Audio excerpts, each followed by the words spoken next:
Joining us now is Tennessee Republican Senator Marsha Blackburn. Thank you so much for your time.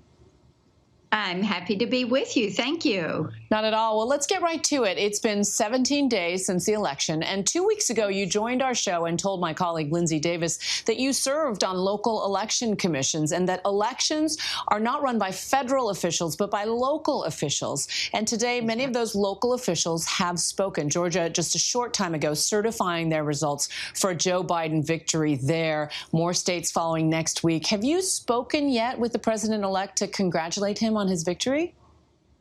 I have not spoken with the president-elect. We did have the vice president come to the floor, the vice president-elect come to the floor this week to cast a vote.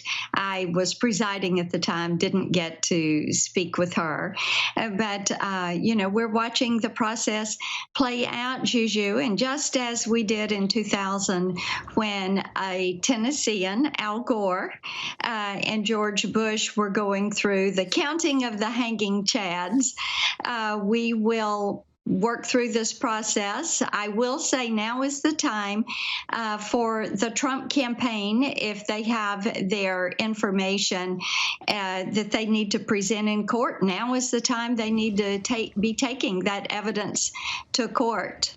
And so now is clearly the time, given that the Trump campaign has withdrawn or lost court case after court case, 16 thus far.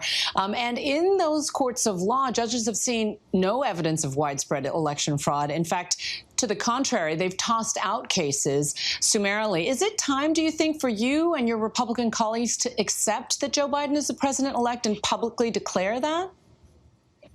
There is a process the media doesn't declare, and as we had discussed previously with Lindsay, this is something your local and your state officials will do as they certify those elections. That is an important part of our process. I think the other thing, Juju, is this has put the attention on these local election commissions cleaning up their roles. And when you talk about Georgia and the importance of the Georgia race with the two runoffs that are there, and the evidence that has come forward there with individuals that had moved out of state or were deceased, the questions around the buckets of issues, whether it was the mailing out of the ballots, the certification when they came in, of making certain that the signatures matched before the ballot was separated.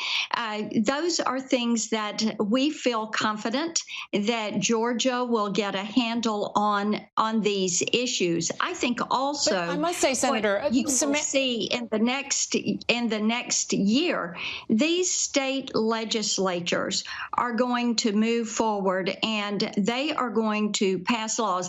This is the good thing about having your state legislatures and your local election commissions in charge. They are going to be there to where they think there were gaps. They're going to be the ones that are going to clean that up. That's a good positive step. So let me just follow up. In your earlier remarks, you referred to, I believe you referred to Joe Biden as president-elect. You certainly referred to Kamala Harris as the vice president-elect. Does that mean you're publicly acknowledging that status, aside from the semantics of declaration or, calling an election?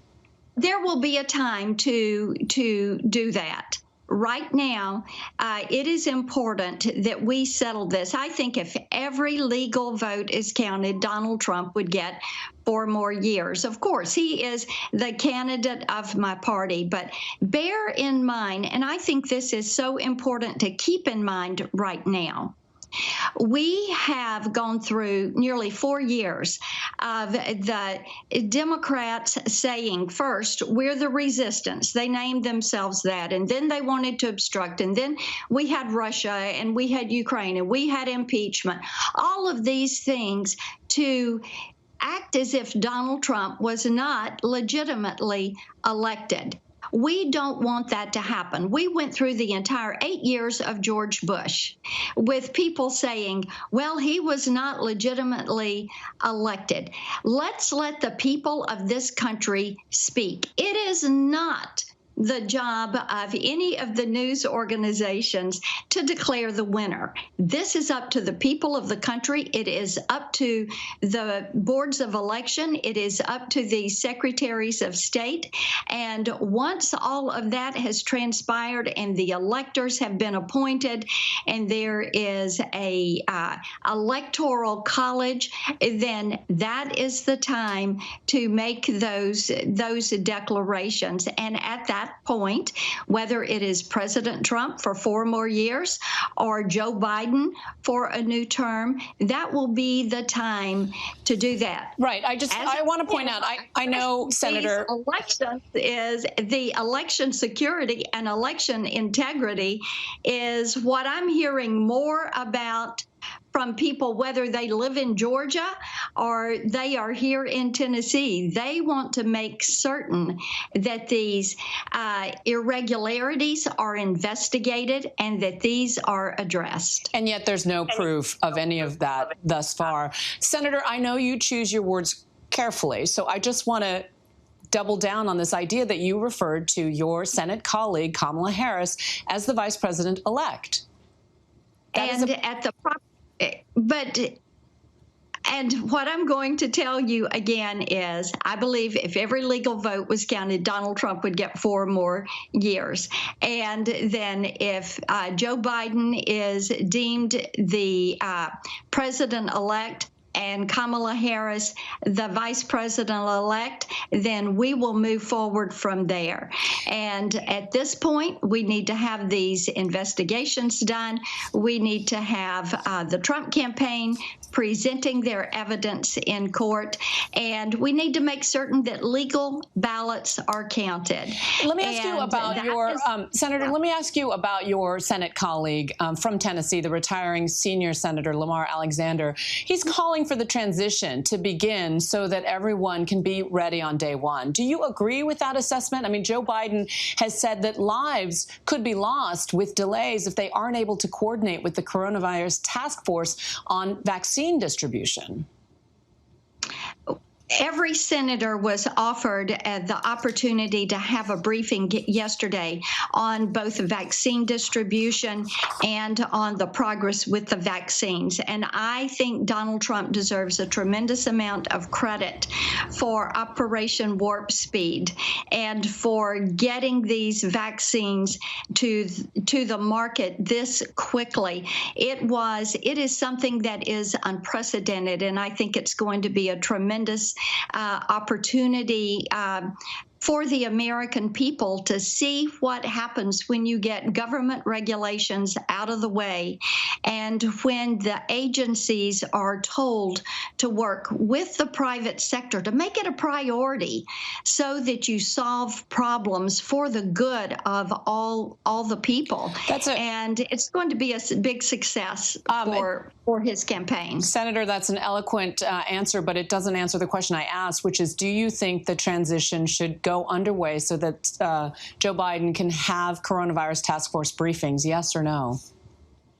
There is going to be the opportunity for them as they begin to think toward if they are declared the winner, which of course right now it looks as if they are leading in these electoral college votes. And from what I'm hearing, they are moving forward. Finally, COVID cases, as you well know, Senator, are breaking records across the country. Many of the top 100 hardest hit communities are rural areas. 250,000 Americans are now dead, 10 Americans dying every 15 minutes since the pandemic began. Putting partisanship aside, a whole host of benefits are set to expire December 31st to help unemployed and struggling Americans. Do you plan to work with Republicans and Democrats to try to get a new relief bill package? Oh, indeed, we have been working, trying to get them. As a matter of fact, we have twice put our Senate bill on the floor. This would reposition $350 billion of CARES Act money that was left over and put it into PPP loans, into unemployment insurance, plussing it up $300 a week, money for vaccines, for testing. Of course, as you know, the rapid test is something that is important. I appreciate your time, honestly, and I appreciate your perspective. Thank you for joining us tonight. Yes, Juju, thank you so much. Bye-bye. Bye-bye. Hi, everyone. George Stephanopoulos here. Thanks for checking out the ABC News YouTube channel. If you'd like to get more videos, show highlights, and watch live event coverage, click on the right over here to subscribe to our channel. And don't forget to download the ABC News app for breaking news alerts. Thanks for watching.